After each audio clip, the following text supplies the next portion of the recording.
What's going on, everybody? Welcome back to the channel. My name is Gabe Sheree.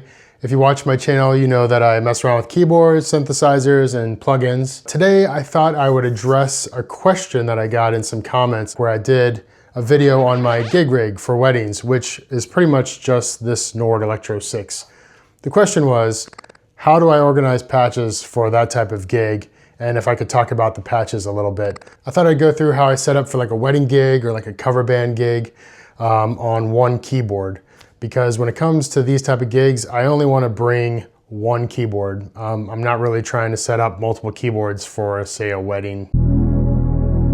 So when I'm organizing patches for the Nord, this is pretty specific to the Nord, but I think about the sounds in two big categories. You can have programmed patches like this, and then you also have a live section, which I find very, very helpful for live performance for a gig like this, because in the live section, you can put 8 different keyboards that you use frequently, and playing, something like a wedding gig, a lot of these songs are gonna use pretty standard keyboard sounds. That's what I use in the live section. I have a big grand piano.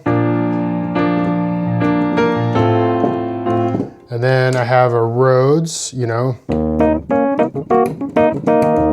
then a clavinet, and a farfisa. I mean, you need all those. Bank B, I have a bright grand piano. It's a little punchier than the other grand piano. Then like a Wurlitzer. And then I have 2 B3s. One is a little more churchy. And then one's a little more like a Hammond style.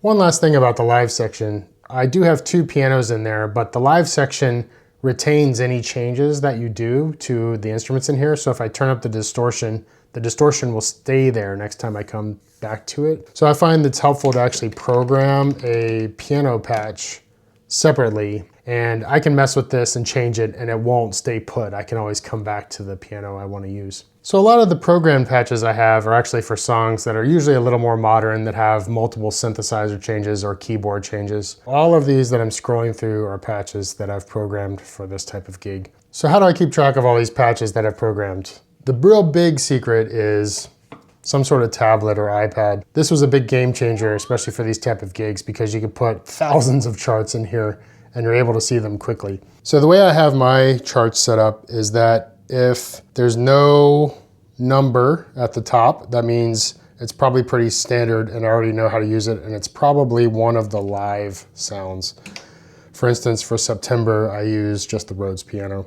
But let's say I get to something like, I don't know, Juice. Like this song has a very specific sound, and what I have in my live section doesn't really cover it. So what I do is I put a little number at the top, and then all I have to do is go to my patch, S41, Juice. That's how I call it patches. Sometimes I'm not even reading this, but I need it for the number to know what I'm doing.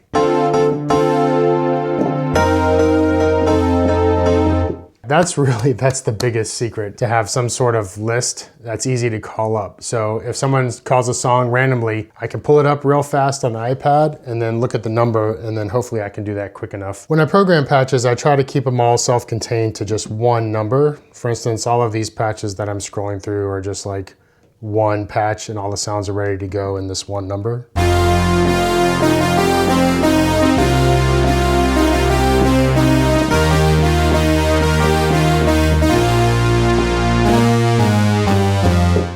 But sometimes the Nord Electro is a little limited because you can only use one synthesizer, one piano, and one organ at a time. And some patches really do call for multiple instruments, so you need to create multiple patches. And I usually put those side by side. A few examples are, You Can Call Me Al. If there's no horn players in the band, I'm gonna need some horns. And then like some sort of Rhodes keyboard. But then there's also the flute solo. So if there's nobody playing flute, I have a patch right next to it. And then on my chart, I have the number, and then I have the flute patch as well. So a similar patch like this that's more recent to me is Pink Pony Club. That song has a pretty prominent piano part, but it also has a pretty heavy synth part. And I tried to make one patch out of it, but it didn't work. So the first one is a piano.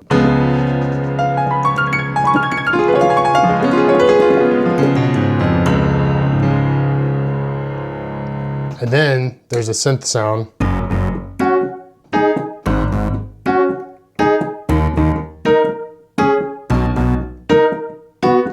It's not exact, but it usually works and it fits with the band. The synthesizer sound is just this like pad, because I thought that was pretty characteristic to the sound. There's a piano in there.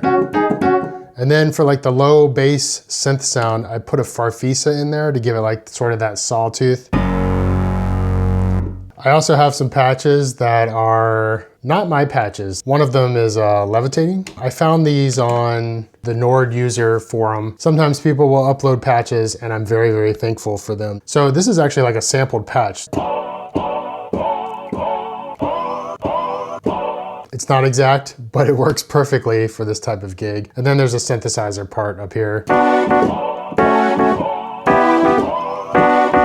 Another patch that I found on the Nord user forum that's been super helpful for me is the Take On Me patch. Whoever made this patch, bravo, it's very well done.